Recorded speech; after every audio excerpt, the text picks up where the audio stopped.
Good morning, good afternoon, and good night from wherever you are in the world. This is the Horace Pound, host of the Black Super Friends podcast tonight, and I'm joined by my three best friends, who you know world known as my best friends, who we call the Black Super Friends. I'm gonna start to the bottom with Super Mario Senior. What's going on, man? Good day, good day. All right, my favorite holiday this week, Thanksgiving. Yeah, I agree. Going to the next man in the queue, to the man we call. No, I can't do it.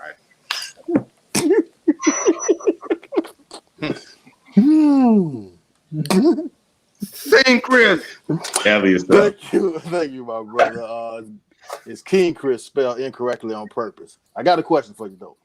What do you call prostitutes running fast through the city? A hoe race. A hoe race town. How clever was that? Well, you thought, I bet you've been saving that one too. Oh boy. Yeah, boy. Listen. Oh wow. Okay, Jeffrey Day, what's up? We see you, Code Red. And I'm going up to the top, the man who has the map showing everywhere he's been in the world. The latest man. World. I've been around the world. Hey there, everybody. How y'all doing? My brothers, my people. The people. Yeah. Well, listen. Man. This is going to be a different episode this week. It's going to be the BSF Black Super Friends Sports and Entertainment Holiday Edition, because Christmas is not always accepted, but Thanksgiving is. So this week we're going to have some fun on here, because I get to add some unedited, unfiltered opinions on something matters. And, you know, we have a sponsor every week, but there was too many to pick from. But I tell you what, these guys on here, I can't listen. No homo. These guys about to be up for a condom endorsement deal. Yeah, buddy. Tell the name. Big there. Yeah. Hello? Yeah. Yeah, come again. It's called Big DICK Condoms. They looked at us and they said, hey, no homo, but I think you guys really could sell this for us. And I was like, hello. Who told you? Who better? Who told you? Unlimited supply? Yeah. Hello. Wherever the hell they marketing is going somewhere. It's smart. When they made the call, I said, who, me? What? Yes. So I formally denounced Magnums and all of those greasy little small bags like Rough Riders, make it look like you're a pickle in a bag. And we will be endorsing once the ink is dry for that condom brand. So let it be known. Keep that under wraps. You remember the tuxedos though? Oh yeah, man. That's old school. Man, these cats don't dress up like that nowadays. Yeah, it's a free for all nowadays. The one they used to give you at the clinic actually used to bring you to the clinic. Yeah. I said, that's how they used to get your business, boy. You be like, what? This ain't to kill me, dog. like a shade tree mechanic. Man, who you trying to tell? Hey, man, we're gonna go through trending news, and I must say, brother, I want to ask y'all something. The recent shootings, you know, Boosie got shot last week. Mo3 was murdered. King Von was murdered. Benny the Butcher was shot. Is he still living? Yeah, he's still living. And, you know, I don't listen to rap like I used to, but I'd be god dang it, man, if I'm trying to make sense of all of the mainstream. Like, these dudes are really at it, and all of the music is really pushing it. So I'm trying to make some sense of it. Y'all guys still connected a little more hipper than I am. Somebody help me make sense of it, or at least explain to us in the world as what's going on with these recent rapper shootings. Chris. Well, look, I rarely change my position on things. That's I just the way I think is where I think. But I've changed my position on something. I've been saying that I don't believe in toxic masculinity. I don't think it's a such thing. But I think that these are forms of toxic masculinity. I believe that men should be able to define it. Anytime a man is murdering another man, That's toxic masculinity. When a man is so envious of another man that he want to cause bodily harm to him, disrespectful to him, and things like that. That's what I consider toxic masculinity, if anything, because toxic will kill you. So this is something that people have died from or been really hurt from. I have a history in music, and this is one of the things that I can't say that I've ever been in this type of beef or anything like that, but I've seen people get so envious of you to the point where they have a high level of animosity to you. I've been in clubs where dudes want to come up and shake your hand and things like that, and then they get upset because you're not so receptive to that. And when I was doing music, I was in a city that I'm not from. So every person that come up to me is basically like a stranger. So I'm always on guard. And a lot of people took that as I'm being sedated or whatever the case may be. I didn't really give a damn, but at the same time, I didn't feel comfortable. So I think what's happening is people are watching rappers. People are in a COVID got people in a lot of in a bad position right now. And I think that when people see rappers and living life and rapping about the drugs, the money, and everything like that, people get very envious of it. And it's just real unfortunate that we have to deal with things like this. The rappers should be when rap started, the rap was basically telling you what was going on in the hood. You know what I'm saying? They was like news reporters to the hood. And now it morphed into something totally different. And so I'm sort of like you, Horace, on this one. I don't get into music unless I don't get into rappers too much unless they're over 30. You know what I'm saying? I don't really listen to young rappers like that. And a lot of these guys was young. Besides Benny the Butcher and Boosie, a lot of these guys was young. I just think it's a real unfortunate thing, man. I don't know. Zay, what you think? Actually, I think all of it's senseless violence. Right now, if you look at it, man, it's kings killing kings. I mean, for me personally, it's no way that I would ascend to the heights that these guys have ascended to and still gonna be on, hood shit. That's just not a part of the way that I think. And it's sad that today's youngsters can't differentiate between the two. You know what I'm saying? You have literally made it. You have rose to the cream of the crop. You have done what some of these guys who are on these basketballs and football fields aspire to do, and that's make it. I don't care if you made 100,000 or you made 1,000,000. You've made it out of your circumstance, and you're now in a position to where you can help others raise the bar or raise themselves. And what do you do the first chance you get? Figure it up. And I hate it. You feel me? Because it's not becoming. It's not a shining beacon of who we are as black men. You know what I'm saying? And I think that we got to start changing that narrative. But it does perpetuate through the music, and that's the one lesson that I've heard through all the songs that I've been listening to as of late, especially as it involves those guys who've gotten hit up, and God bless the dead are out of here and deceased. What you got for them, Hart? Well, I think this both of y'all make some good points. And I think this is a deep situation because it's not monolithic. So it's so many different things going on with all these guys. But I think the one thing that they all have in common is I think that nobody in this genre of music seemed to have any empathy or forgiveness or care about death until it's somebody who they directly have a relationship with. And I think as a culture, black people, we can't afford it. Like we always say, my brother this or Black Lives Matter this and all that kind of stuff. And those cliche things are very right and very quotable. But at the end of the day, it has to be some kind of meaning behind it. So I'm not one to say that I listened to Mo was one of I think he was one of the next people. He was one of the most talented people I have seen coming up. As far as his vocal ability, his writing ability, his singing, I'm talking about he's really talented and he could act and really perform.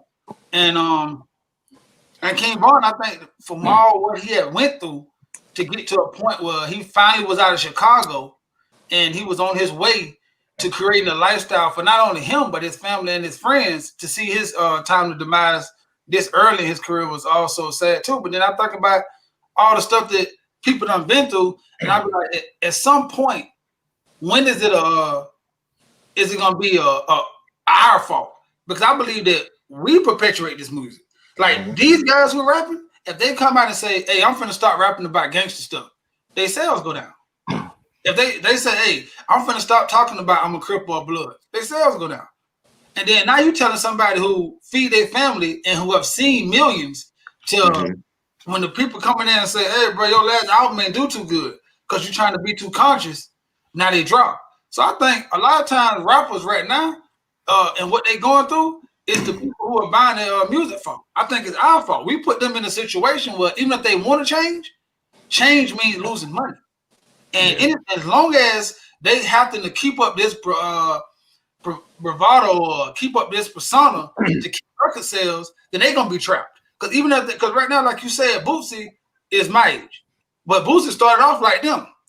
Through grace, he was able to see this age, but he still ain't too far removed from it. Because the first time Boosie put out a good album, that's like, okay, this kind of man, nobody don't want to hear that, man. Or Boosie, sure. So I'm saying the man 40. Like T.I. have grown. T.I. music is good to me still. But it was like, I hear the younger people, I don't want to hear T.I. T.I. ain't talking about nothing. And I hear so much negativity, even about what, I know we're going to talk about what Gucci and Jeezy did. And it just show you that, and I don't hear people checking people on that.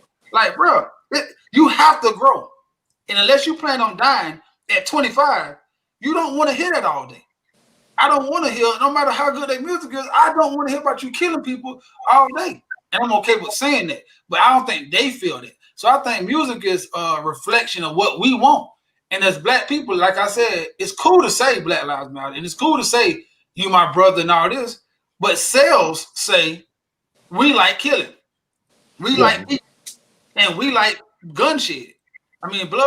Go ahead.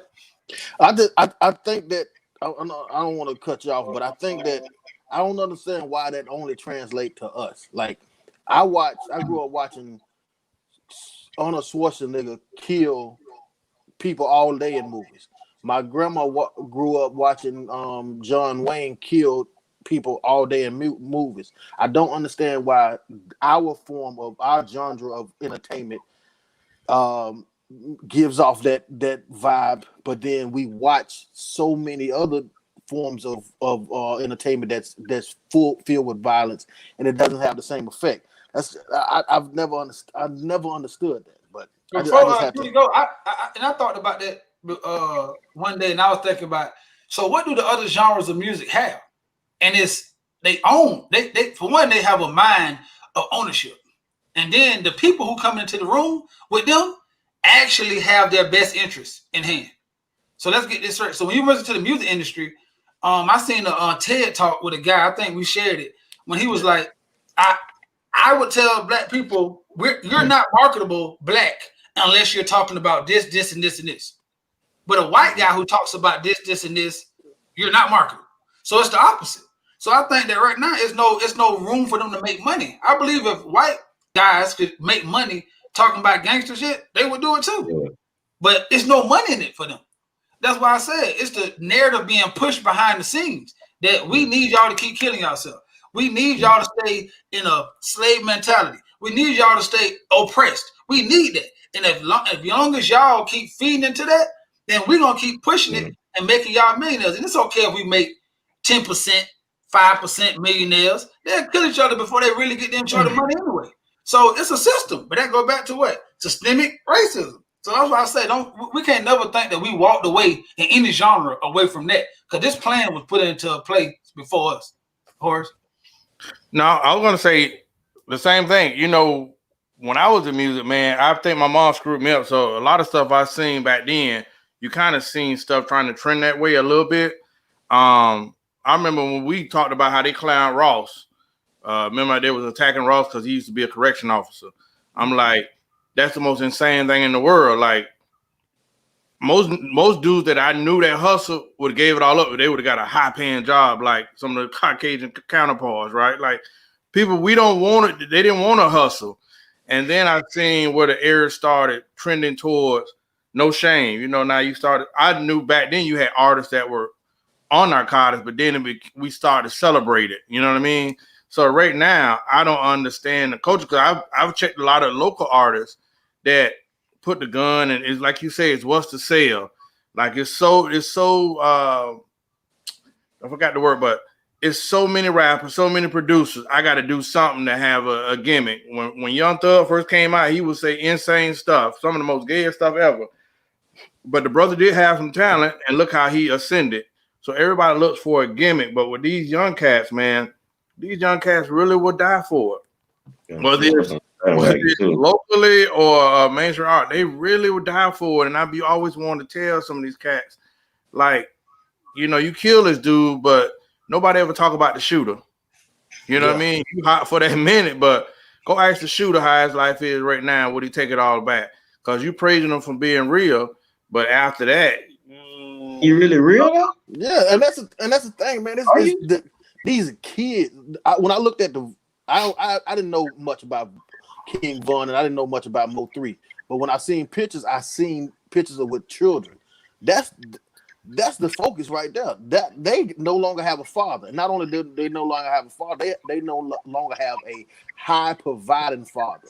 Someone that's fiscally able to really look after them on a high level. So that's the unfortunate thing, man. Like you're leaving around kids.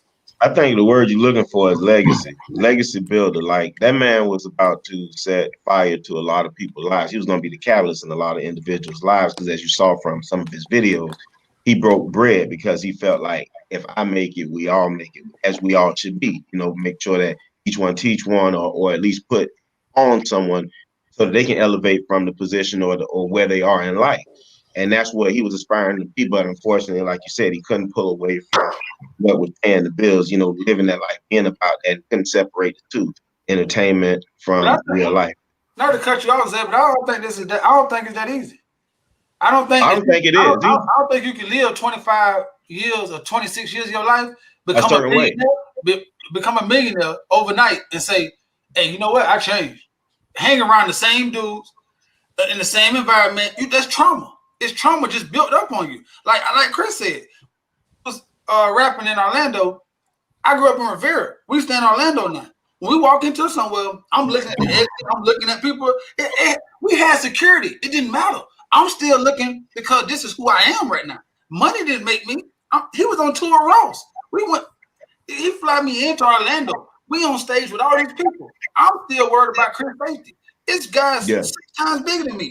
I'm still like, bro, I can't get my gun. I don't know what. Like, I'm still, because that's who I am. So I think we can't be naive to say that. Just like with the NBA, when you get to a certain level of money, I think they should have somebody who kind of like ushers them into that life, who have lived that before. I think you send these little boys out and they managers be close to their age, so then they be like, here you go. Then now they got he on the fly trying to learn. Like Horace say, he learning, and like that's a perfect example. Horace is learning the industry, and he talking to Chris, but he's still learning. But let's just say I'm Chris road manager, so now it's me and Chris going everywhere. What we think just alike. Yeah, similar mentalities. I understand what you're saying. I might tell him to chill, but once a dude say something else on the other side of the club, I feel now you got to turn you down. Yeah. So you see, and I think that's what it is. When I heard King Von manager talk, and when you hear like Mo3 manager talking all them talk, it's like it's the blind leading the blind almost. Yeah. But listen, don't ever forget. At the end of the day, anything you attribute comes back to white supremacy. Because listen, most of the time when we had revolutionary leaders, they always put a mole in the camp or an informant to take down our people. Same thing happens in music. Chris will tell you, you got the hip hop police. And what was sad is you still don't get the sealed documents with Nipsey. The things that Nipsey was doing, there was no accident that killed him. And it hurt my heart this week that they vandalized and somebody tried to, I think they burned down that space. His trying to get control of his space. They want the commercial space. Right. You know what I mean? They're gentrifying the area. They want the space. And a lot of times they'll use us to do their work. And that's the thing that's disgraceful. But let me transition page 2. I'm gonna get y'all gonna get some good laughs on this one. This week, Lil Wayne was arrested on felony gun charges, just 1 week after posing with Donald Trump thumbs up, giving his endorsement before the presidential election. the irony and satire of this is one of the other Trump candidates that was running for office is the one that's bringing the charges against Lil Wayne. So I don't know if there needs to be a call, but it seems like Lil Wayne needs to cash in his Trump card because he should be facing minimum of 10 years, if I am not mistaken. Yeah. What you thought about that, Mario? You know, like I don't know if this is applies to this, but the first time I heard of it, I just heard my brother Malcolm. I don't get upset when the chickens come home to roost. You know what I'm saying? And I don't know why. Maybe I'm using it wrong, and maybe it was out of place. But that's just what I felt as a man. I felt like at some point I had no empathy for Lil Wayne. I feel like you chose riches over your ethnic duty as a black man, and just say I'm just a rich man. So I feel like handle it then. Rich people handle rich people problems, and my poor black self shouldn't be concerned with rich people problems. And that's how I look at Lil Wayne's situation. I don't feel sorry for a black man. I feel like, hey, it's a rich man going through some stuff in life, and he should have enough money to get himself out of it or take care of his family doing it. So more power to that man, or not. And that's just really how I feel about that situation. Because Wayne, I'm tired of this, and I think I got to that point of, because I talk about mercy a lot, but it's like over and over and over again. Every time you don't have to say nothing, but you make it deliberately to get up and smite down whatever ball is rolling in our favor, to just come back and be the example of, see, look at Wayne. See, look at Wayne. You can constantly be that example when you can just shut up and have no opinion. And I'm not saying you have to, but I'm just saying, don't expect me to be out here like, damn, that's what happened with Lil Wayne. I don't think it's so fucked up. And maybe I'm fucked up for saying it, but I'm just telling you that's just how I feel. What you feel? Hey, well, I'll say this. I can always come back to this. When we use this as an example, when we had 9/11, BET went, let's go live to Soulja Boy, see what his comments are. It's like, 9/11, Soulja Boy. Are you kidding me? So when I look at these endorsements from people, Lil Wayne, like some of those endorsements was like mind-boggling, but it's an indictment on us. You look at that stuff and be like, you actually had 60,000 people voted for Kanye.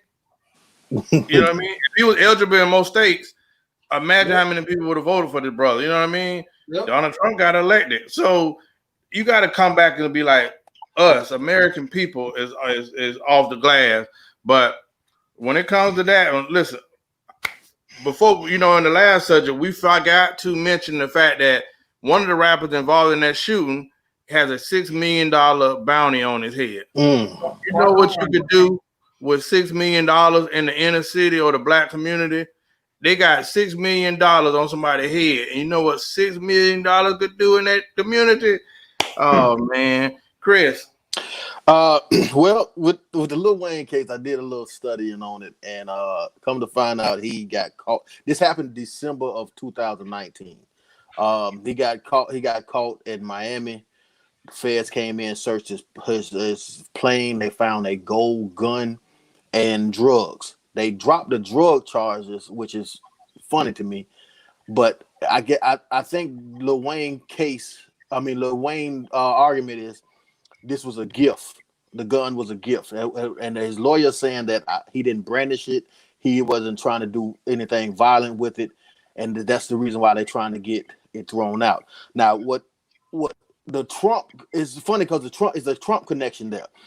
Amy Coney Barrett was Trump's selection. Now, in a previous case, Amy Coney Barrett, who is a gun supporter, decided on a case saying that she didn't think that the rules were fit for people with non-violent charges. So she ruled that this high-level person, I can't remember the name, this high-level person, they didn't charge him. She didn't charge him because he didn't get convicted of a violent crime. He had got convicted of, I think, mail fraud or something like that. Also led to a federal felony. But she said that since it wasn't a violent crime, that she let him off on it. So I think that Lil Wayne is going to try to use that same case thing, the case law to get him off this thing. So that's something to look at. That's something to look closer to. When when we seen the Trump picture, him and Trump ushered in that Amy Coney Barrett earlier than what he was supposed to. I just think it's a lot more there, and I think that's something that we need to really stay focused on, because it just something really seemed fishy to me with that. But just pay attention to it. Zay, what you got? Man, I think that's a perfect example of I have not learned my lesson yet. I mean, Wayne, this ain't your first go round at gun charges. You know better, and you still, like we said in the first piece with the other rappers, ain't learned your lesson as far as being able to ascend. You're in a different platform. But, to his avail, I think he got a song for a situation like this. And I think it's Ain't That a Bitch. Because that's his scenario and that's the situation. Like Mario said, I'm with Mario. I don't really have any empathy for Wayne. Call your homeboy. See what he could do for you. I've come to learn that it's not what you know, it's who you know. And that dude, he out here doing all type of tricks and clemencies and things. He might have one more up his sleeve for you before he exited on the 21st of January. Who knows? Yeah, but I mean, it's rough. And when you think about it, I don't think I hope that that's not a PR stunt to become relevant again, Wayne. I really hope that ain't. As you said, it's an old charge that came up, but damn, Wayne, you got to be smarter than that. When you run into these, didn't he go to school and get a master's in psychology? But I don't think he's going to be smart about it. I actually think what Chris said is true. I believe somebody gave it to him. I believe he was on the plane, but I believe that's what was said. That, pardon my French, you still a nigga. And that's the thing. That's what this is showing you. No matter how you might think that money sets you setting you apart from people, it's other people who still look at it's a black guy with a lot of money who shouldn't have it, with dreads, who's a rapper, and we're gonna do everything we can to take him down. I don't care if he know Trump. I don't care if he dig up JFK and have a picture with him. He is going down because it's too many good white Americans that don't have money, and this fool is running around with money. So, and I believe that once he don't understand that is him, then you get a situation like this when he gets shocked. Because I don't believe that any one of us would be shocked that they still coming after you, like hip hop police. But I believe Wayne feels like they don't doesn't affect me. That's for those guys. But I'm feeling like you should be smart enough that you got somebody around you that, you know what I'm saying, they can take that charge. They're gonna have that gun in their possession. It ain't gonna be, to me. But like you said, when they after you, they after you. So they can pin it to you. But I'm like, damn, come on, man, that's a stupid flip. When the last time that happened? When the last time you seen they ain't like we was. When the last time Michael Vick did his cousin take that charge? And that was that took R. Kelly's brother. He didn't take that charge. People ain't taking charges no more, man. You ain't paying like you used to. But I just think it's funny why they caught drugs there too. They found drugs and they're not charging them with the drugs. Because the pistol trumps the drugs. I already understand how that goes. Yeah, they always gonna got to convict the fella. A pistol charge in the air. Like you want that. Right now, you get caught with a gun and some drugs. They most likely gonna drop that judge to get that gun. They want he's already convicted fella for that. So you know what I'm saying? The ATF don't let off. But my point is just that the whole reason what Lil Wayne stand on is I'm not black. I'm just an American, and I have money, so these don't apply to me. But it seems to me that you're in the same situation. The rest of them. So now, and if you don't, and I think him being naive enough to think that they don't apply to him, he gonna keep running into these things because, like, he knows he's not gonna think nothing wrong. I don't believe Wayne think he did anything wrong or anybody still like to get him. He think it's just a misunderstanding. And as long as you keep thinking dumb stuff like that, you're gonna keep getting in dumb situations like that. It's called the illusion of inclusion. It's like OJ when they asked him if he's black. He said, "No, I'm OJ." Yeah. Okay. Just like Michael Jackson. Michael Jackson, as soon as he got in trouble, he went to a black church. I need black Jesus more than ever right now. Well, listen, guys, I need to talk about a moment in black history that happened, and it was life-changing for some. I might be a little biased because one of the first people I met when I got to the ATL was the East Atlanta Santa, and he absolutely was everything he said he was. He was actually scary to even be around. I think sometimes God does need to step in. I truly believe that he had to go to jail. He was pushing chicks out of cars. He was wilding. He was wilding. He was really Gucci. And I didn't know about Gucci until Chris. Chris played it in a car one day as we went through many tolls on the Orlando I-4 without a care in the world. Well, to clarify, Allegedly. we was in a box. We was in a box Chevy. I mean, no, we was in a box. We was in a bubble Chevy, and at that time, you could flip the tag down. Allegedly. Yeah, I didn't even know there was tolls. That's how, because we ran so many. But allegedly, I didn't know what those was. But listen, this week, man, we had a versus battle, which ended up being the one that broke everything. It was the biggest versus battle. I know Jamaicans thought they had a win, but I am sorry to tell you that nothing like Atlanta had the win. Atlanta was the one that took away and had the biggest wins. There were these numbers 2.3 total viewers and stream 126. No, man, I can't even do these numbers because it's more than that's like 700. I'm stupid. Man, yes, there's a lot of zeros in there, so it won't embarrass me on here. But Gucci versus Jeezy was an epic battle, and for most people that did not know, there was a history where they debated whether it was 15 years or 20 years that they did not speak, but both of them are Atlanta icons. They are music icons, and that versus battle was one that broke the bank.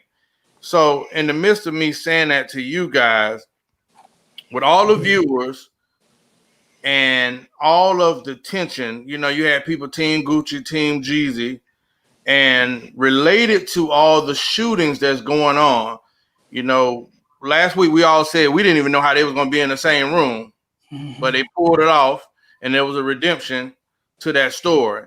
So with that being said, I need y'all guys to share with me the significance of that versus battle, the impact that it had on the culture, and what was y'all personal takeaway from after watching that and witnessing those two brothers come together for a night of music history in Atlanta. I'm going to go to Chris first.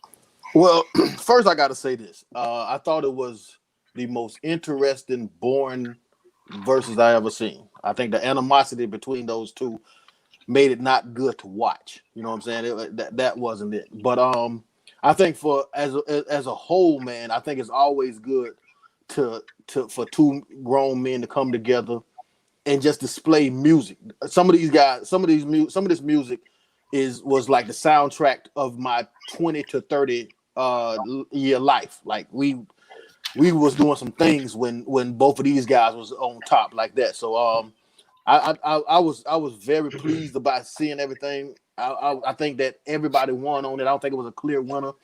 I personally, as a Jeezy fan, I think Jeezy played the best music, but I think Gucci, in a sense, to me, Gucci won because a lot after it stopped, a lot of narrative came out about Jeezy being the bigger man and everything like that, and I kind of like disagree with that. I think that for Gucci to come into that room with a man that he perceives put a hit out on him, it was bigger than anything Jeezy could ever say. You know what I'm saying? Just you just not initiating or antagonizing that man is not making you big. He's big for showing up to a place like that. Because what people don't understand is this: like before the song "The Truth" came out, before the incident where Gucci shot a man attempting to rob and kill him, there was a song by Jeezy called "Stay Strapped." It's to the T.I. ASAP beat. Where Jeezy clearly in the song says, "I got $10,000 for his chain."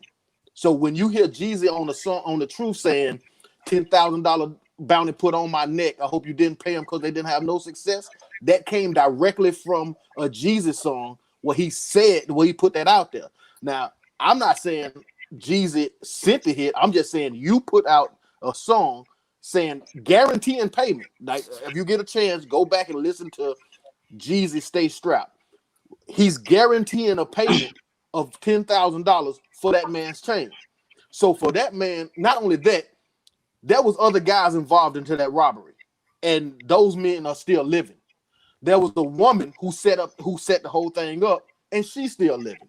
The guy that Gucci perceived that sent the hit, he's still living. So imagine Gucci mindset put yourself in his shoes.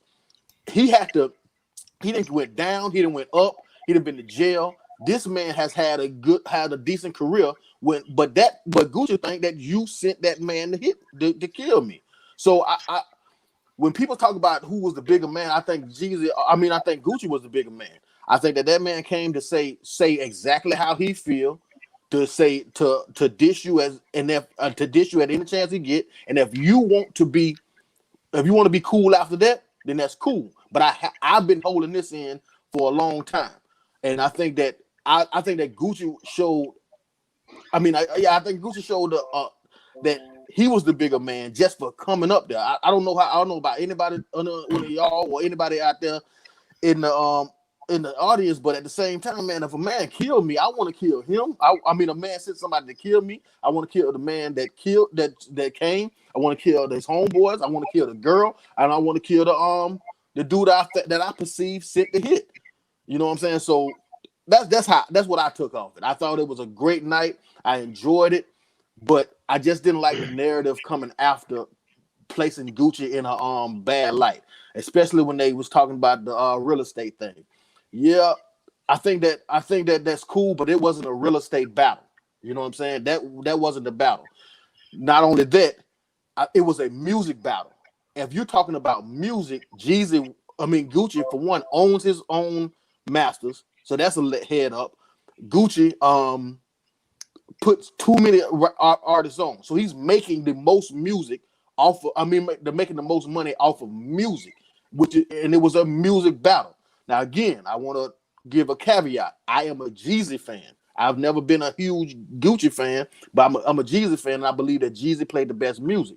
But at the same time, I just didn't like the narrative coming up after that. But that's just me. Mario, what you think? Well, staying in Atlanta for a while. My dad stayed here all my life, so I've been coming up and down here. Being on the east side, this first house we got was on the east side, was actually on Gresham Road. So then you seen the love for Gucci.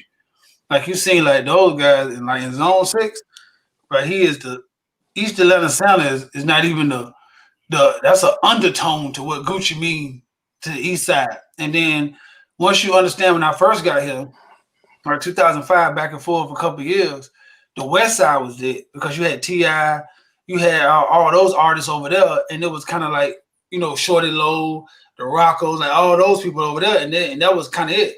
But those guys are kind of older now.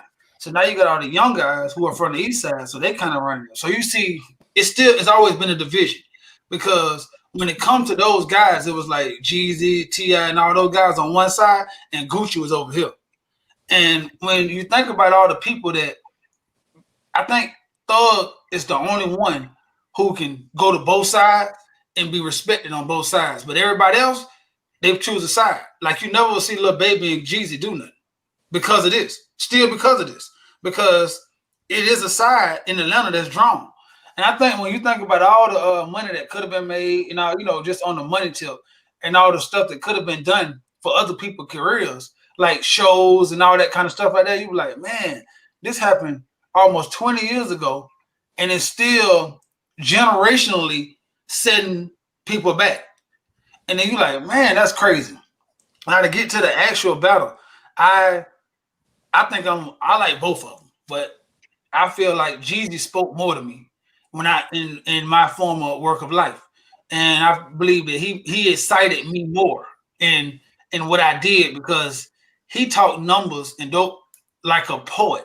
So I feel like Gucci made me crunk in the club, but Jeezy spoke to my life. Like even on his slow song, like he's a better rapper, a better artist to me. But I believe Jeezy is more like the people who I grew up with and a more like-minded person of me. You know what I'm saying? So I was always torn between those two. But I think, like Chris said, Jeezy musically had a better outcome, because I believe him and his DJ strategically put the songs in the right places to win the versus battle. I believe Jeezy, I believe Gucci walked in there saying, yeah, I'm gonna play my hits, but I want to talk to this nigga. And I believe the songs made it seem that way. He started out slow, and then he went to all the beef songs, and every song he made to get his point across to that, nigga, I ain't forget, and I'm let the world know that.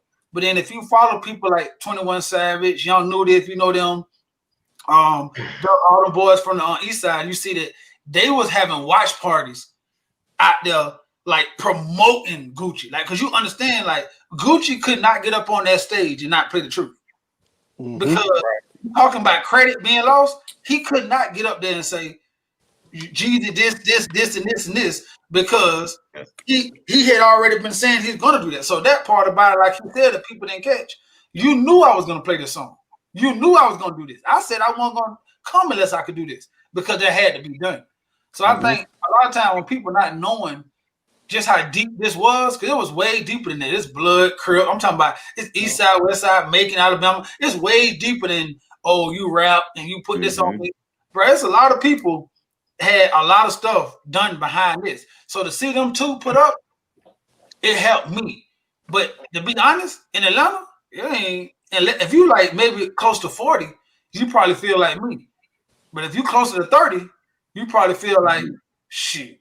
Gucci the man still and Jeezy a bitch. That's the narrative. Like when I go get a haircut on Gresham, that's what it is. Like Jeezy showed him. He played the truth. See what I'm saying? So I think that as much as we wanted to start some kind of wave and set some kind of trend, I don't think the young people seen what we seen growing up on their music. Because I think they didn't grow up on their music. They more like a mythical creature to them. Them two guys are like, they was already established and already big artists when they start, you know what I'm saying, getting into their line of crookedness. What you feel?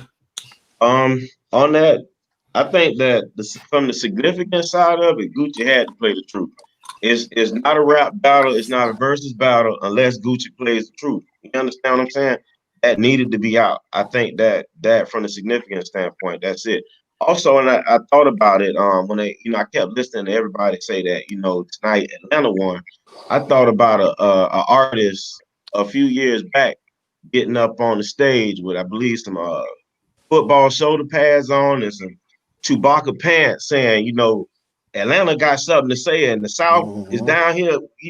Andre 3000, I think that was his name, said that Atlanta had something to say and Atlanta had something to say. So the significance of that battle was definitely it was up there. It needed to be done.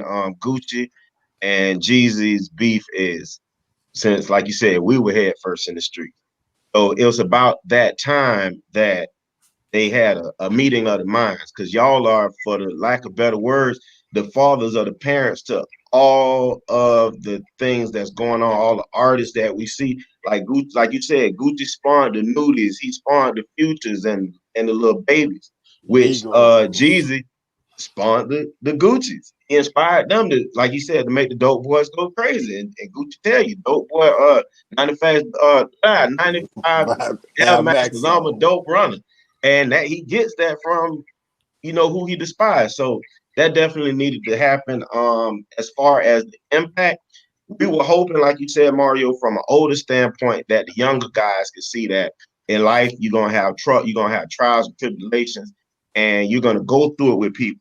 But I've seen two guys who have come from the streets and ascend the ladder to stardom. They're both on the same track. They both got married. I'm not 100% sure if Jeezy has actually tied a knot yet, but I know he's on that track. And Gucci is not the man who he was a lot of years ago. One of the things that people fail to realize when they look at Gucci's demeanor is he's coming from, like you said, 30-some years of being a certain way.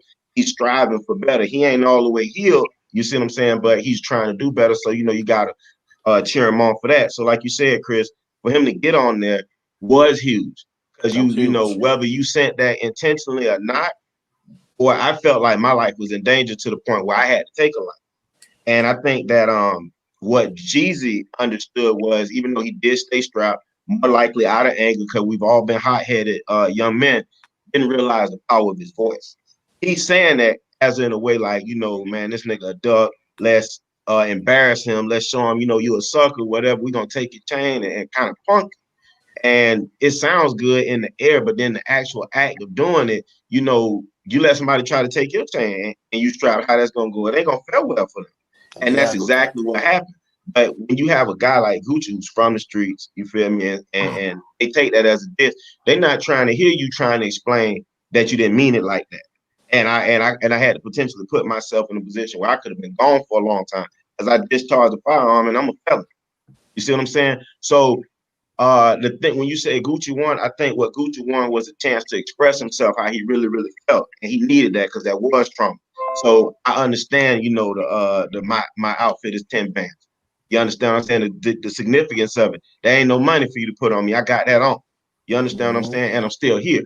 And man, just that impact of him showing, you know, guys that East Side or who align themselves with Gucci that I can prevail in spite of everything thrown to me. That was an undertone that nobody really picked up inside of that battle. That's what I thought, and that's what was monumental to me for Gucci. Because, like you said, Jeezy raised, man, the dope was a little crazy, but I'm definitely a Gucci fan. You know, way back from when he sounded like he had an everlasting cold. That's my guy. You know what I'm saying?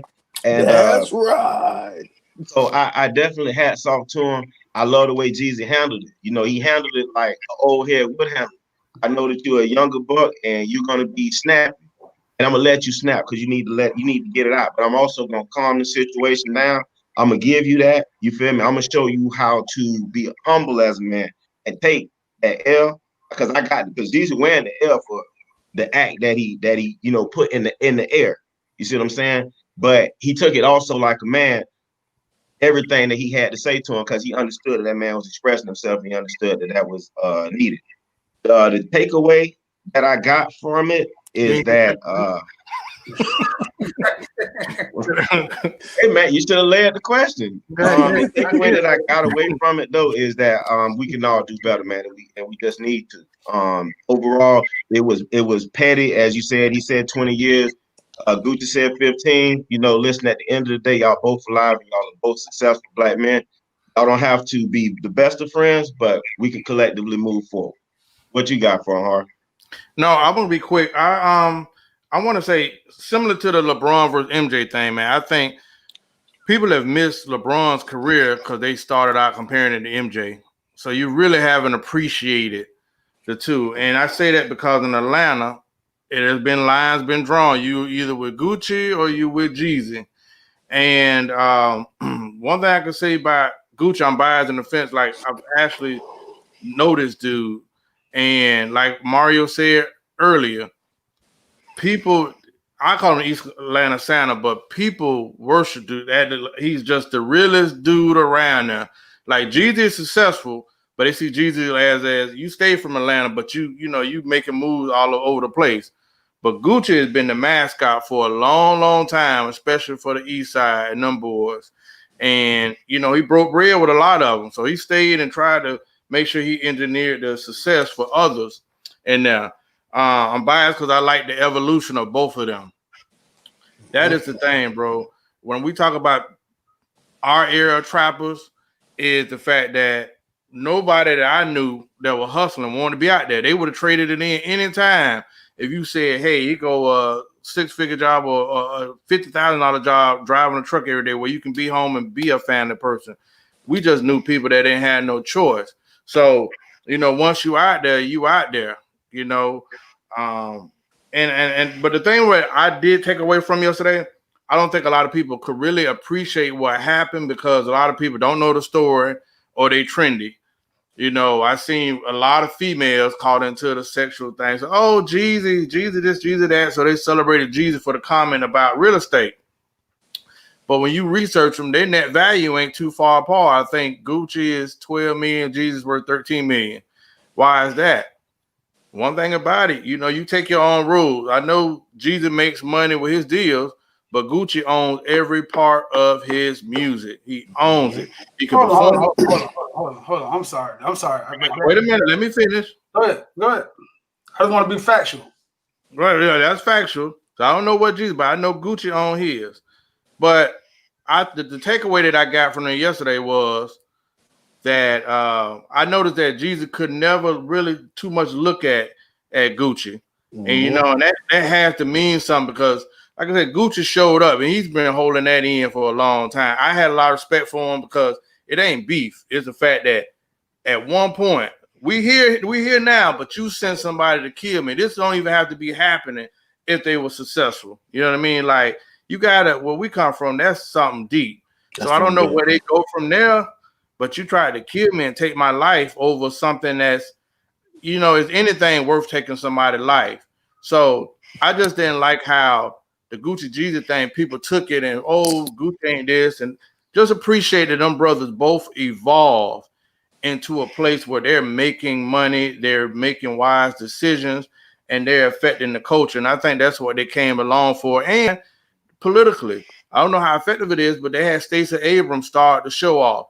That's stuff that we didn't even fathom incorporating into the culture to know that, hey, man, all y'all that's looking at this versus tonight, we need you to get out and vote one more time. You know what I mean? So that's the thing that I just wanted us to appreciate it instead of being negative about it, because easily them boys say we back beefing, Atlanta be on fire right now. And it's sad to say, but it's just how it is. Go ahead, Mario. I just want to know that I feel like we all understand business. So we can't be remiss to say that when people look up stuff, you got to understand that your net worth is going by what you have ledgered according to your name. So right now, if me, Chris, and you start a property management company and I buy 12 buildings and you look up DeMario Hardy's net worth, it's not going to come up. It's going to come up Three Brothers Property Management. That's a part of theirs. It's not a part of my house going to come up on my net worth. My car's going to come up on my net worth, and solo acts that I have registered under my name. So right now, I know 3 business buildings that's on Peachtree that he personally owns. Mm-hmm. So that's worth more than that. Go ahead. Well, let me give you the source here. First of all, second thing that happened in that battle, somebody wrote, oh, Jesus said he owned half Atlanta, but they looked it up. He only owned 2 houses. Right. When you get into business, like Mario was kind of saying, you get to LLC, you get an incorporation, S Corp, you put under that because somebody sue you can take everything like a monopoly board. separate entities. Yeah. So, but the source I got those figures was from I'm not gonna say it was I don't know if it was Huffington Post, but it was one of those media outlets. So we do get our sources from there. But even the fact that story was on, was it CNN or Time? Like it was actually a major media outlets that said the virgin battles happened. These brothers are going to have a battle after 20 years. To see the significance of how that trended around the world, that's amazing to me. Right, it is. I just wanted, because I believe that like Gucci owning I think those 2 things, though, business-wise, got overlooked. I think Gucci owning all of his masters and all of his publishing and everything is monumental. Like, that's not something to just be like, oh, you're talking about a dude who was a gangster in the streets, been to prison there, and still was able to make and formulate great deals to make sure that he owns everything that Gucci says. That's amazing. And then to sit there and say, then for me to understand who Jeezy started buying buildings in 2003 and 4 with some other people in Atlanta, and to see that he owns a lot. The man owns a lot. Like right now, I don't see him and T.I. go back and forth. And if you know, T.I. got a whole rebuilding, refurbishing company. And T.I. done said, yeah, bro, I learned this from Jeezy. So I can't, we shouldn't be remiss on just looking up something and saying, oh, I looked up your name and this and this and this. Because I just don't want people to have that narrative that if you look up somebody and that's what they say, no matter who it is, don't think that's the law. Because understand, the game of people getting money is to avoid taxes. It's not how much I got. So I just want people to think that. I've seen a lot of people like, yeah, he ain't got no money. He this and that. I'm like, bro, do you understand? The game is not for you Negroes to look me up and say I'm worth this. The game is for you to look me up and say I'm worth this, and I have all of this. That's the game. So I just wanted that narrative to be just thrown out there in the public, because I've seen that a lot though. But did you listen to the album though? It came out the next day. All the time. I'm still. I think it started off fire. It started off good. It ended good. But that stuff in the middle, that sandwich in the middle, I believe it was a. Did they have an Asian thing? Huh? Did they have an Asian thing? No, it did not. I believe it's Jeezy where he at right now in his life. I don't believe Jeezy can give me a trap or die right now, and I don't expect him to. I believe he can only give me 3 or 4 songs that I'm gonna like off the rest of his albums for the rest of his life. That's what I believe he is right now. He ain't that person no more. But again, I think that anytime, and I agree with you, but I think that you have to let go of the name to the rebirthing of the name. Like recession, the first recession was, I agree with was that. major. Let that go. Now I think he got it right with TM 103 because I liked a lot of stuff on there. But the recession, and then he named another one, Trap or Die 3, I think. Yeah, I believe them. I don't think those. I believe that. I agree with that. Well, why not go to snow cone? It's an insult, but I'm gonna use it for good. Like I ain't doing so much snow, so I'm just a snow cone now. I'm not a snowman. No, that got turned. He can't use snow cone. Snowflake. And it's funny. It's gonna be over for him. It's funny. Gucci calling him snow cone, but got an ice cream. Never mind. Stay out of it. I stay out of it. Can I say one more thing before we go on? I want to say this too. A lot of times, I don't know if this been heard. Y'all hear this? That QCP has been instrumental in Atlanta behind the scenes so much. That he was real big in getting them too. Because I think both of them respect him as a gangster from the street. Yeah. When I first got up here, we had a car wash up here. And if you ever know P was really about what he talking about. He used to come through, and the people used to work for us used to get paid like $5 a car, whatever. He'll come through and get his rims clean and tilt every driver every person who touched his car $50. Like I've seen that with my eyes continuously. Like, you know what I'm saying? So P been this kind of person. So I understood that him behind the scenes, like hollering at Jeezy. I can't forget the dude's name. Not King. It's another dude, and Gucci is his best friend. But hollering at them, he was real instrumental in that.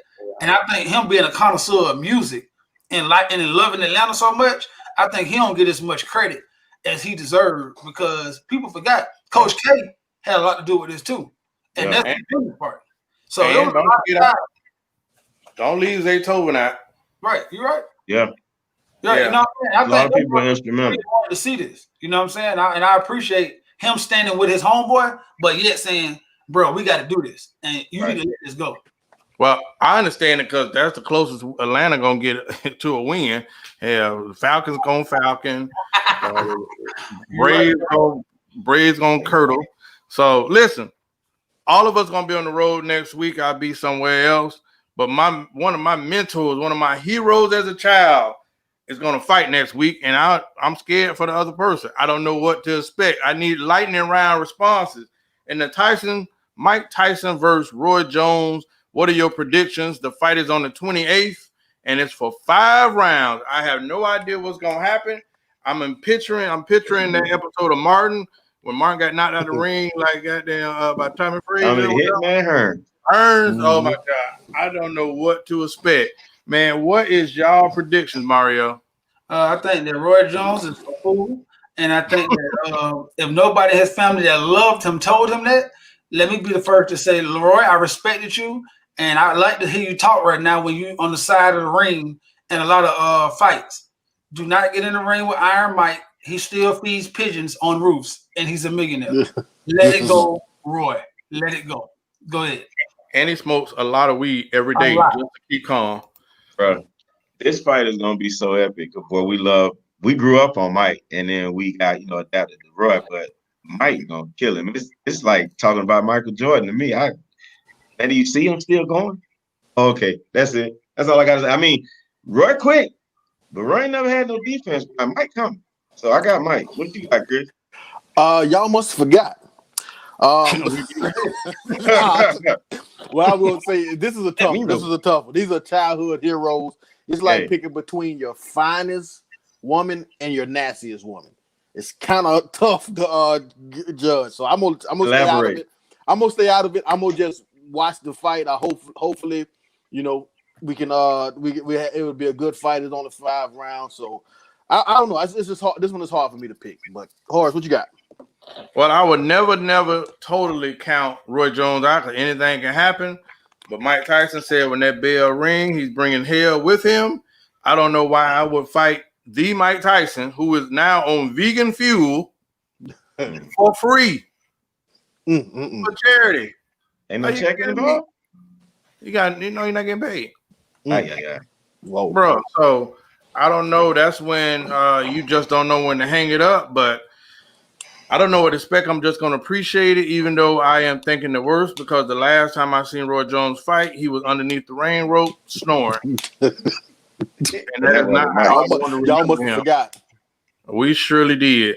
So let's before we close out, man, I want to talk to you guys about the Levar Ball, the father of 3 NBA superstars, who is allegedly said that he could beat Michael Jordan in a one-on-one, and he said a lot of hilarious stuff. But we have to celebrate this brother, because either he is the new Don King or the king of hype, because he has found a way for him to get 3 sons who might have been mediocre to some in the NBA. He got 3 sons in the NBA, and his last son was in the top 5 of the NBA 2020 draft. And while doing a podcast where he says many things, he said something that was controversial, as always. He said that with his son's status and being drafted so high and being an instant millionaire at a young age, he thought it would be unlikely for his son to find a good woman and would probably marry a thot. So with that being said, I don't even know how to say that, but with that being said, do you guys agree with that? You know, because that's a hard statement that people are outraged on. We might understand, but you know, in most terms, you do see celebrities either dating white women or dating some exotic women, and they don't stay with the women. The relationships are either I go through a bunch of women, or they marry somebody who takes half their cheese years later. So I'm not going to rant on. I want to know what y'all thoughts about Levar Ball comments, Mario. I think that first of all, he's the GOAT, and most black fathers should definitely aspire to walk in this, put on the man's socks, damn his shoes, because he went out against all odds and said something, taught it into position, and then put in and mimicked his whole life and his son's life to position them to live out their dreams. This is what they wanted to do. People always say about him, so I just want to put that first. And then the second thing is, I think as a father, I got a son now, and I think what he's saying, even though it was a little crass, I think it was 100% right, because I think it's already hard to find love in any genre. That's already a hard thing, and I think it's already hard to trust. That's already. Then I think the level of people being taught to have a good relationship or have an example of it is a low level too, from broken homes and all that kind of stuff like that. So I think when you add all those things up and to the mention of a world that just preaches on materialistic stuff, then it's going to be very hard to find somebody that is going to love you, or you feel that loves you only for you. Because they might do, truly. But it's not even about that, because you never really know if somebody loves you. It's about what you feel, because they can be really loving you. But if you don't feel that way, it doesn't matter what they're doing. It matters how you feel. And I think his sons are going to be in a very, very hard position, especially the youngest, because it was destiny. They knew he was coming here. So he had been this way since middle school. Women had been throwing themselves at him. So for him to find somebody who truly loves him right now, I think it's going to be very, very hard. And I think him knowing his son as a father, and he know what they're going to be looking for, he's probably right. Because they're going to probably be thinking physical and pick the finest woman to them, and that says the right stuff to them. And they're probably going to end up with a thot, because they're not going to even really know, like he said, how to look for their mother. Because they don't know in this world how to look for their mother, because they never had to. What you feel about this? Hey, well, I would say let's not be naive that a lot of the women that are somehow marrying these NBA, NFL stars usually date a couple of those NBA players, and they go into a cycle before one of them chooses them. Hey, Chris Bosh was I liked him as a player. He married one that had been around the league, I forgot, for a while. And you notice different people. Karuchi, she has been from the hip hop scene to all the rap dingalings. So a guy that was doing a podcast one day was saying, as a celebrity, his mom asked him why he'll never meet any black girls. And he was like, when he go to them parties that are secluded and private, you never see him. And he said he figured out by design that a lot of the coaches and a lot of the players, whatever, made sure they got their family members or daughters into those back rooms. So you're not seeing no sister because this party here is probably 500 a plate. And, you know, this is Coach Taylor's daughter or somebody that he know. So at one time I used to always say it's about cutting out generational wealth. You know, I always said two, you know, blacks. But now I'm just seeing where after Amber Rose, a lot of young chicks are really pushing the power of the P and putting themselves in some winning positions. I've observed chicks that spend their last to go and get a whole new body. You know why? Because she's going to meet some idiot or some thotty and make it. We got local girls here in Palm Beach County that's went from the projects to being with the young boy, one of them. Kodak. Is it Kodak? So, I mean, right now that just seems to be the new era where Instagram girls are getting chose. You know what I mean? Even the good girls right now gonna have a couple pictures of her booty out or she's showing her best body. So I understand what Levar Ball is saying. Now, with that information, how do you tell your son, like, make sure you don't get none of these girls pregnant? Because the oldest son is catching hell with his baby mama situation. So with me telling you this, okay, we recognize that, but how do I slap my son to say, do not shoot this club up? You worth $50 million. This girl gonna play a whole role until you give her a baby or marry her, and then she gonna say checkmate and take your cheese. You stuck with her for X amount of time. So those are the things that confuse me. So I agree with what he's saying, but it's more about, okay, what I'm gonna do next after that. What's next? Say. I think he did exactly what he was supposed to do. Some people gonna look at it as crass, but he had to get on the grim reality or the severity of the situation, which is, son, you're a millionaire, and women, or forget women, people pretend well. You know what I'm saying? So 9 times out of 10, because of your stardom and unfortunately your pocket now, son, you're gonna meet a thot. And I need you to know that up front. You know what I'm saying? So don't come in here telling me, Dad, I think I found the love of my life, because he gonna give him some grim reality. And you know, Levar Ball does not spare anybody with his tongue. I think a lot of that does stem from the older brother. You know what I'm saying? Him witnessing what the older brother went through, and he probably using the other brother as a learning lesson. Like, look at your brother. Mm-hmm. You understand what I'm saying? So a lot of women probably would look at what he's saying as insensitive, but us as men looking at it like, dang, he is saying some hard truths. And that's exactly what it is. It's just some hard truths. People don't really know how to stomach or stand that. But, you know, my hat goes off to Levar Ball, because he is raising them boys properly. You may not like how he's going about it and the way that he's doing it, but he's doing the damn thing. What you got for him, Chris? Well, I agree. I agree with him. I think that money pollutes a lot of things. I think that if you think it's going to be hard to find love, it's going to be hard to find good friends. It's going to be, your family members may change. Your accountant can screw you over. Your agent can screw you over. So when you put money into the situation, it can taint everybody around you. So I totally agree with it. I don't see nothing wrong with what he said. I think that what Hardy said about love you for you, it's impossible, because that is you now. You are a rich person. So they have, if they're gonna love you for you, they have to also love the fact that you are rich. So it's almost, I think it's almost impossible. But I just think that it's bad that, you know, Levar said that as a black father. He says that, and people get outraged, especially women. I see they get outraged. But these are the same women that from a young age tell their little girls don't watch out for little boys, because all they want to do is have sex with you. Now, if you gonna, this is the exact opposite.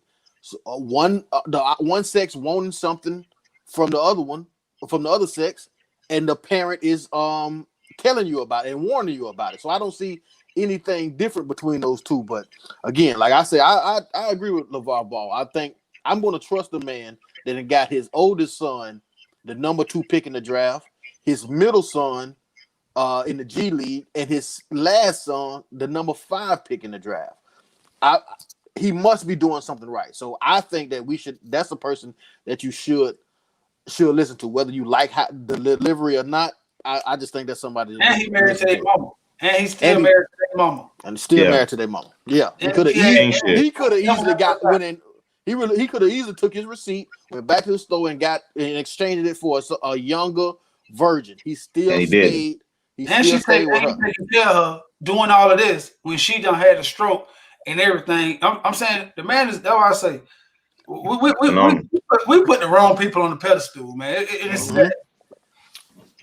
Exactly. Created a shoe overly priced. Oh, high and overpriced. But he created a product. That's the same thing Master P is talking about. It don't talk back. Product don't talk back. We all supposed to create a product. I'm trying right now in my life. I had a meeting with my brother. I told him we need to have a service and sell something. You know, if you can keep a job, have a job, a service, and sell something. Period. I mean, legal something, but that's just how we got to operate as black men. Now, I'm not hating on anybody having a job, but you have your job, you provide a service, and you sell something. All right. Let me ask you something, guys. For the sake of time, I know that topic that we had next will go on for about 30 minutes, right? So can I say that for next week? Yeah. And I close out with one question that will definitely take y'all out the proper way. Let me ask y'all something, and I'm gonna keep that same order for that question, because I'm gonna go to the date doctor who's been on fire this week. Okay. Should a man take his girl back after she had sex with another man? No, absolutely not. Absolutely not. That's probably the same woman that when brought up when watching Cheetahs, she was disgusted. That's the same woman that told you, oh, if you gotta cheat, you need to just leave. Hell no. Absolutely not. Men, that's the only fellas. I'm gonna look dead in this camera. Fellas, that is the only leverage that you have. The fact that you can walk away. You can't beat on a woman. Well, you shouldn't. You can't. You shouldn't be cut. And you look like a bitch if you cussing and fussing with her. That's wrong, bro. The only leverage you have is to leave. If she don't understand, the second you cross me, I'm out of here. Everything got to have repercussion.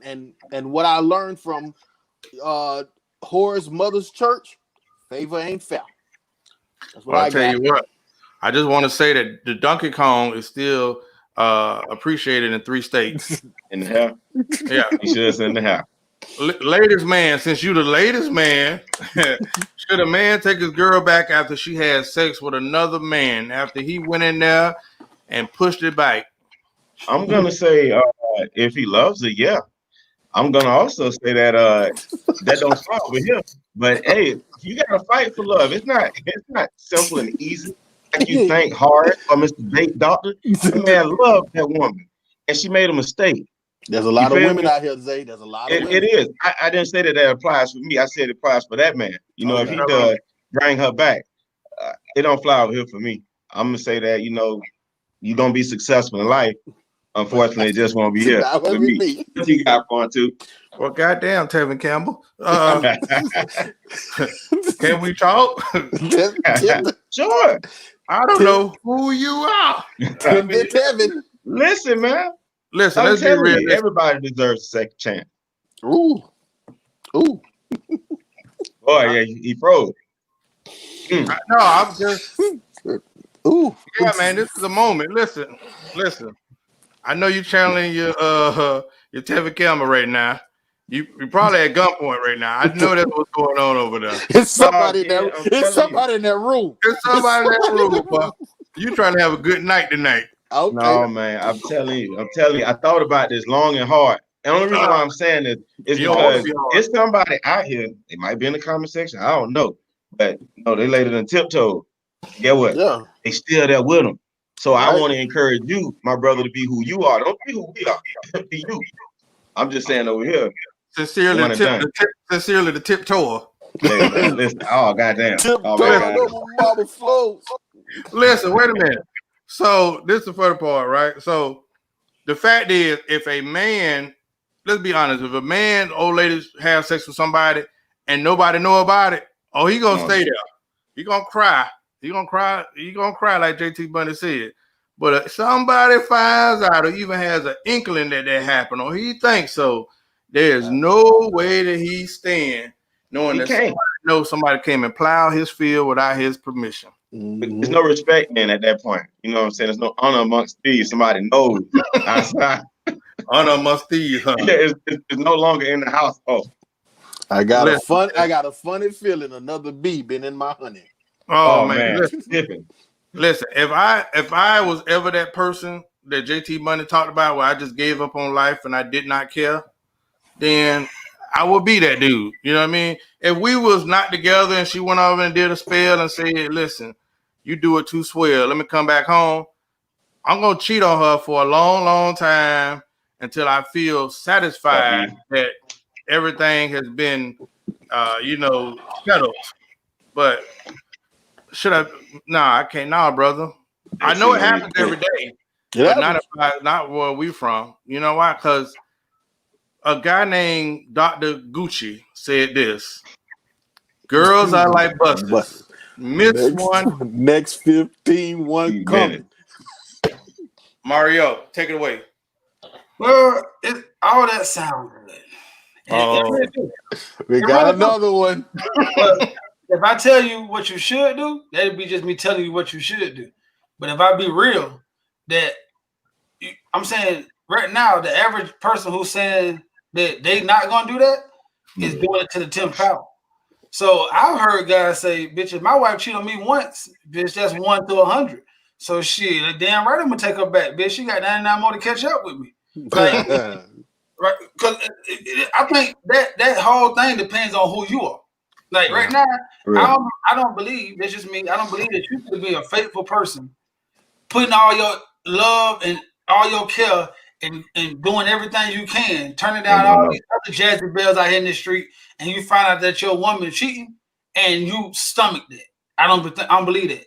But I believe if you're a man who actually is out in the field, and you know that, okay, she stepped out once, but bro, I've been doing this for like 10 years. I've been out here. Makes sense. And you might be feeling like, who am I to say, okay, that's just one, but I have been a dirty, nasty dog out here. So she fucked around and I ain't gonna just walk in there and say I forgive you.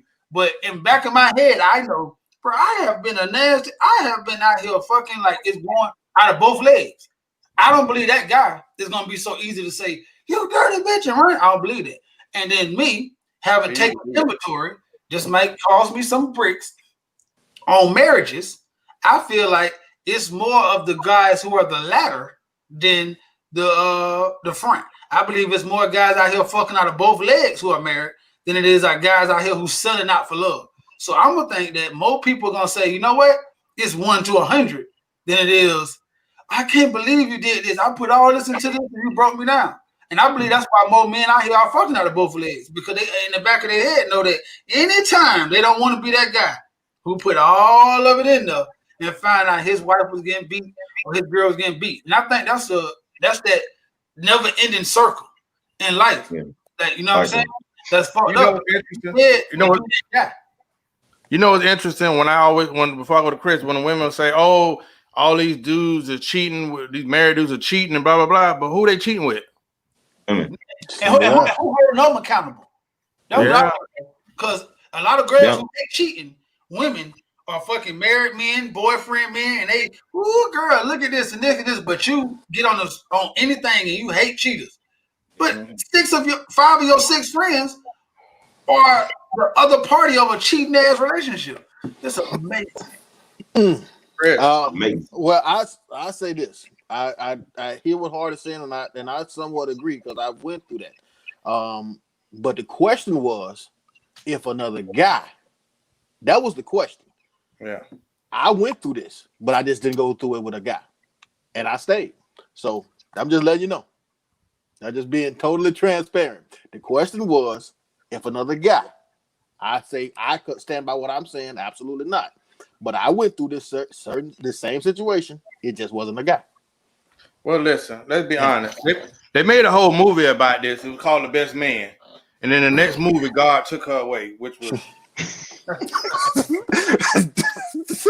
I think that's a little Ironic. Low blow. Such an ironic end to the movie. Man. From what you're saying, Horace, when you look back at the first thing we ever seen of this was the good brother Joseph, who gets overlooked all the time. Oh, Jesus. His wife came home with no intercourse and said, I'm pregnant, and it's a heavenly father's baby. What? And he took her and kept her. Where she called him daddy. So from the good book, according to that, it say you should stay because you might be the father of Jesus. And somewhere around these projects, somebody pulled that stunt before. Yeah. Back daddy. Because there's a lot of girls who say, when you ask them who they dating, Jesus is my boyfriend, husband. We have heard it from many of our friends. And then they wind up pregnant. That's for another segment too. And I look at them and say, no, he's not. He's your brother. Yes. Got to correct them sometimes. Hey, listen, we're going to keep that City Girls topic for next week. I want to get the roosters roosting and the chickens clocking for a good episode. Thanksgiving holidays are upon us. It is the Fat Dudes Christmas. To each and every one of y'all that tuned in tonight, we thank you. I'm going to the closing comments, but I'm going to go to the date doctor. I like to on the show. I like to highlight Black excellence at any time. I haven't been to a viewer of NFL for a long time ever since the Kaepernick situation, but I got wind of a situation where it was a all Black referee group for a game. I don't know if it was last Thursday or Monday. It's tonight. It's tonight. Okay, it's tonight.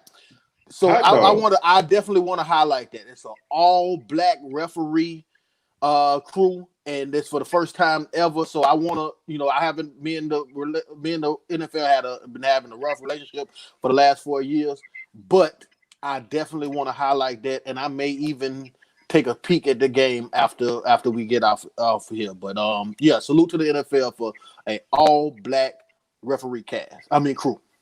Ladies man. That's what's up.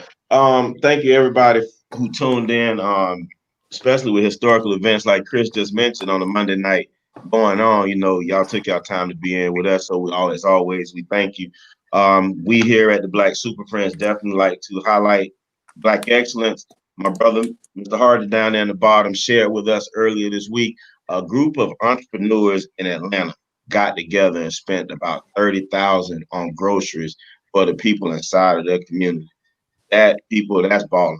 I looked at that and that was moving for me.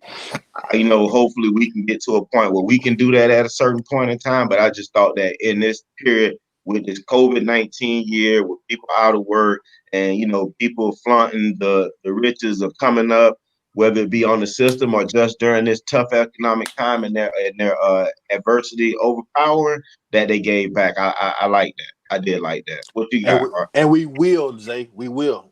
That's real. Speaking into existence.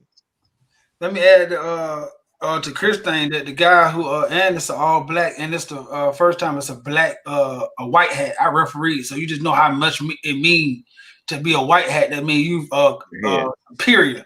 Like a white hat is the person, like it's not too many Black white hats, period, in the NFL. So to have a white hat, a person who actually runs every referee on the field and all the rest be Black, that's amazing right there. Cause the last time it was done, the white hat was white. So it was a lot of Black people, but it was the white leader. And then for Mr. 2 weeks out is the guy who Zay is talking about, who like set that into motion, and he owns a whole bunch of gyms in Atlanta. And his story is very remarkable if you want to look at it, because he started off as a worker and had a dream and got with a couple of his homeboys just like us, and they really made that happen. And we're talking about these guys are millionaires now. And since the course of me being in Atlanta, we went from working out into a gym to owning the gym to now putting people in other positions to own gym, though, and those are ridiculous, amazing. And one more thing we want to head on is Levar Ball is the GOAT. So when you say GOAT and you don't say Levar Ball and you're a Black father, you should be slapped. Okay, that's and then the last thing is I want to give a shout out to a lot of Black people, especially Black men right now, out there giving out turkeys. I came from a turkey drive earlier, And I must say, we was on the show the other day. We was like, and Latoya, Ratliff, Chris' sister, and she's very influential in the community, especially into like giveaways and stuff like that. And she kind of sparked something in me to say, man, I need to go do more. So me and one of my homeboys went earlier and stayed out there, even with my little son. He was out there with me till it got too cold, just at a turkey drive. And I must say, and I wanted to tell Chris and tell Toy, I was surprised, but men outnumbered women. 23 to 4. Golf clap. I want to say, I'm talking about it was older men, but most of the men out there were young men from college to like 45 out there handing out. And I ain't talking about just handing out turkeys. Talking to people, getting them in and into the community, finding shelter for people. So I just felt happy to be a part of that because I felt like when she said that, it said, man, I do need to do a little more and find a little time because God been good to me. And I feel like to my family, so I need to give back more. And I was just so happy. I wanted to bring that up to say that it was a lot of men out there really giving out turkeys today. And I really appreciate that. All right, let me actually, we forgot. We have one amongst us, Horace. We got to give your flowers while you here with us. Oh, yeah. You did your thing Saturday. I saw you out there. You out there with the mayor. You had, what was that, New Age Medical, which is the brand new Black-owned business, marijuana licensing business, something to that effect. I'm sorry, New Age, if I said anything incorrectly. But no, definitely. Just definitely. And I saw them out there working, doing the same thing. And they're entrepreneurs. They haven't hit the heights of millionaires yet, but they got a heart. You know what I'm saying? They gave out gas. And they gave out gas and food. And the part about it is you just didn't say, hey, here, y'all, take this and go eat Thanksgiving. I see them out there with gloves, meeting the people, shaking, it's COVID, but putting gas. It was actually being a service to people. And that's what I'm saying. Like, you're right, Horace. I'm sorry I overlooked that. Yeah, so we're not leaving you out, bro. Of not just giving, saying here go a bunch of gift cards, but actually being a service to people. And I want to commend you. I know the people I know, the mayor, Ronnie Felder, and Doug. It might have been other people, but them the people who I know, who I seen out there. And because I'm proud, because I'm from Revere. So y'all made me proud, especially because I know y'all and what y'all came from. So we're gonna salute you tonight for sure. Golf clap. Thank you, my brother. Thank you. I want to give a shout out to the Chief of Staff, Tessa Brown, the Mayor of the City of Riviera Beach, Ronnie Felder, Councilman Doug Lawson, who came through, Christ Fellowship, Victory Church, the construction operators out there. The mayor actually was out there at 8 a.m. I got out there 10, but from 10 to around 3 o'clock, he gave out $10,000 worth of gas. The line was down Blue Heron. So to know we were pumping gas from 10 to 3 o'clock, not no $5 or $10, like he was actually giving out gas. And we gave out 1,000 turkeys. And to see the different people, I mean, Chris had a little funny meme he sent me the other day, but for that day, we let politics invade our communities often, but when we really get down to the core of it, we really all want to help and give back. This is our city. This is our community. And maybe we have to give it to your sister. I got back out there and it did ignite something in me again to get back on the ground and get engaged. And we did that, man. So shout out to the mayor and everybody involved who people don't recognize that these people took their day to give back.